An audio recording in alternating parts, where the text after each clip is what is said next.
Hello, today we're going to look at how ShareNet can be used to help a wastewater department. We're going to look at how we can organize maintenance and also inspections. So the first thing we're going to look at is our assets.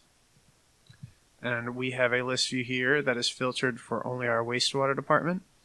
If I hit map, we can of course see all of these on the map. We've got a little row of manholes and pipes right here, as well as assets that would be part of a plant that's right here, our treatment plant. But what I'm actually going to do is close this map and switch our list view to wastewater assets that have not been inspected this year. And as you can see, there are a little less on here. A couple of our assets on the last list view have been inspected this year, and we can set that date by our last inspection field on each one. So on this particular generator, if I go and hit today's date for our last inspection, you can see that this will actually disappear from our list view. And if we pop open our map, we can again see on our map only the assets that have yet to be inspected. So let's say I were out in the field performing this, and I'm actually going to switch to my phone view real quick to demonstrate this. This is what it looks like in a phone. If I were out in the field doing inspections, this is probably what I'd see. And so if I were to inspect this manhole, I can long press that, click on it, indicate my inspection happened today, save and close, and this is going to disappear from the map. So I can go about my inspections pretty quickly and easy that way. Okay, back on my desktop, I'll switch back to my main wastewater view. And I'm going to go over how we can schedule maintenance. This will be helpful specifically for our plant assets. Let me look at this pump we have here. If we scroll down to the bottom to our related tab section and go to Preventive Maintenance, we can see that this is our PM schedule here. It's going to fire every 3 months.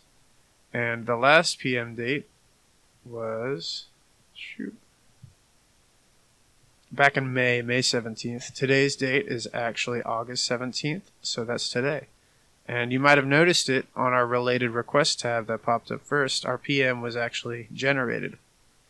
And now this has a status of new.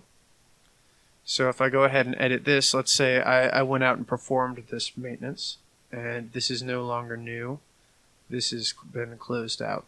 So I'll close it, save and close that. And this is now closed, been completed today.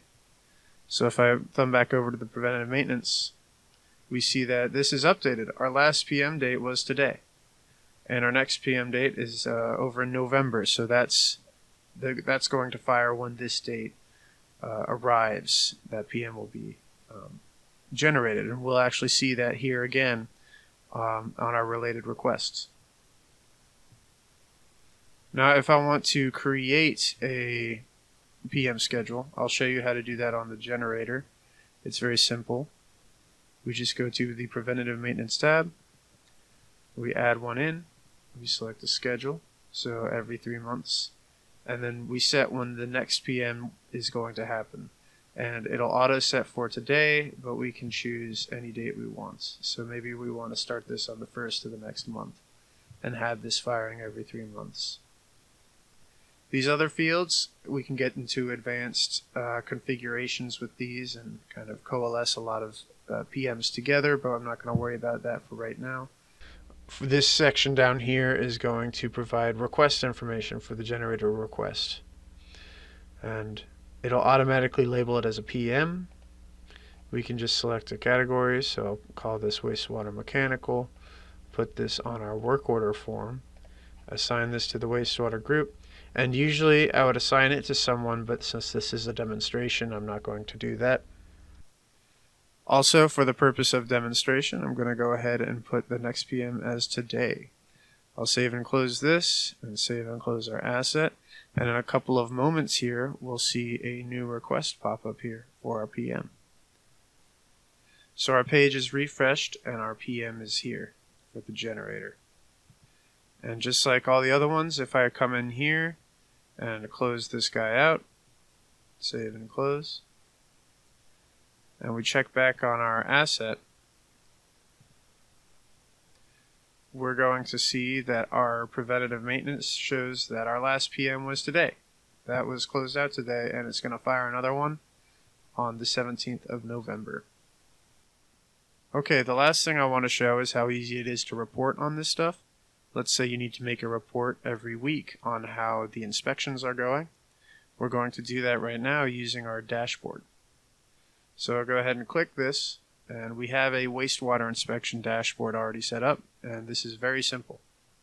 We have a quick pie chart just showing what's been inspected this year and what hasn't. If I click on something, it will filter out everything else so I can see the rest of the data in relation to what hasn't been inspected. Over here we have our asset types, one lift, manhole, pipe, pump, and we have our different types here. It is showing us how many of each type have not been inspected. And down here in the grid, I can actually drill through to our asset record for that non-inspected record. So I could assign this to someone to go out and inspect, or at least get a good idea of what I'm looking at for the future. All right, that is how we can utilize ShareNet to help track with our inspections and also preventative maintenance, specific to a wastewater department. Thanks.